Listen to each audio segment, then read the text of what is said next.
Welcome to the adventure of Emma and Liam. Today they are exploring the world of animals. Let's go with them and see what amazing animals they find. Hi, I'm Emma. I love animals. I'm Liam. I can't wait to learn all about them.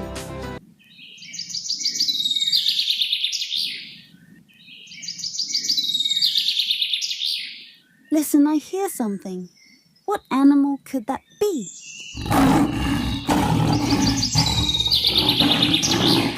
It's a lion. Lions are big cats with loud roars. Can you roar like a lion? Look, Emma, a monkey. They love to climb trees and eat bananas. That's right, Liam. Monkeys are very clever and playful. Wow, a parrot. Parrots can talk just like us. Hello, parrot. Hello, Emma and Liam.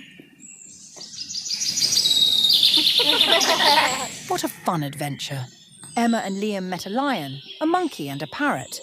Do you remember how they sound? Lions say roar, roar.